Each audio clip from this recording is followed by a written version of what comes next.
పట్టుకున్నారు. ఇక ఆంధ్రప్రదేశ్లో ధాన్యం రైతులు రోడ్డెక్కి ఎక్కడికక్కడ ఆందోళన చేయాల్సిన పరిస్థితి వచ్చింది. మనం చూసాం. తూర్పుగోదావరి జిల్లా కొవ్వూరులో టోల్గేట్ దగ్గర హైవే మీద మండు టెండల్లో రైతులు ఆందోళనకు దిగారు.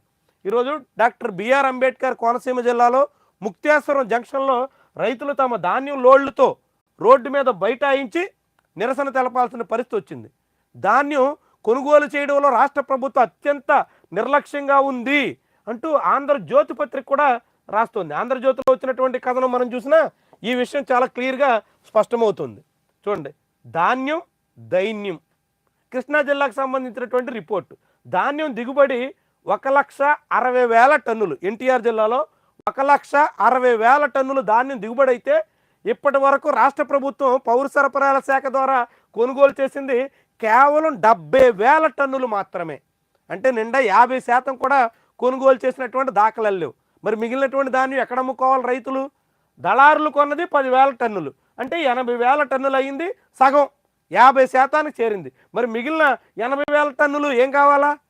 80,000 టన్నులు మాత్రమే ప్రభుత్వం దళారులు కలిపి కొనుగోలు చేస్తే మిగిలినటువంటి ధాన్యాన్ని రైతులు ఏం చేసుకోవాలా? ఒకవైపు అకాల వర్షాలతో, అనూహ్యమైనటువంటి వాతావరణంతో రైతు అనేక రకాలుగా అవస్థలు పడుతున్నాడు. ఎప్పుడు వర్షం వచ్చి అది ఏ రకంగా మారుతుందో, ఎటు మళ్ళుతుందో, ఏమవుతుందో, పండించిన పంట అంతా చేదారిపోతుందో అనేటువంటి ఆందోళనతో అన్నదాత ఉంటే, ధాన్యం కొనుగోలు విషయంలో ఎంత నిర్లక్ష్యంగా పౌర సరఫరాల శాఖ సాగడం ఏ రకంగా సమంజసం? ధాన్యం కొనుగోలు అత్యంత పగడ్బందీగా చేస్తున్నాం, ఎటువంటి సమస్య ఉండదు, వాట్సాప్లో ఒక మెసేజ్ పెడితే మీ ధాన్యాన్ని కొనుగోలు చేసేస్తాం అని మాటలు చెప్పినటువంటి ప్రభుత్వం మరి ఇప్పుడు ఏమైంది? రైతులు పండించినటువంటి పంటల కొనుగోలు లేకపోతే ఆ రైతంతా ఏం కావాలా? పండించిన పంటంతా ఇప్పుడు ఎటుపోవాలా? భారీ వర్షాలు ఇప్పుడు రాష్ట్రంలో అనేక ప్రాంతాల్లో కురుస్తున్నాయి. ముఖ్యంగా డెల్టా ప్రాంతాల్లో, గోదావరి కృష్ణా డెల్టాల్లో విస్తారంగా వర్షాలు పడుతున్నాయి. ఈ వర్షాలకి రైతు ఏమవుతారు? ఎంత టెన్షన్లో ఉంటారు? మొత్తం 1,60,000 టన్నుల ధాన్యం దిగుబడి అయితే ఇప్పటి వరకు కొన్నది సగమే.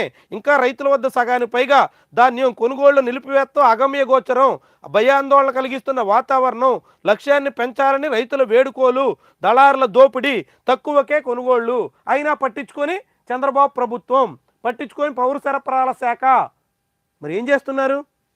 పవన్ కళ్యాణ్ ఏమో సినిమా షూటింగ్లో ఉంటే, చంద్రబాబు నాయుడేమో అమరావతి రాష్ట్రంలో పెట్టుబడులు వీటి కోసం ఆలోచిస్తుంటే మరి రైతుల గురించి పట్టించుకునేది ఎవరు?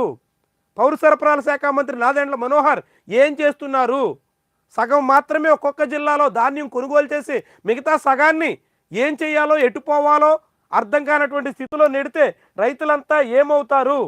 ఆలోచించాల్సినటువంటి విషయం.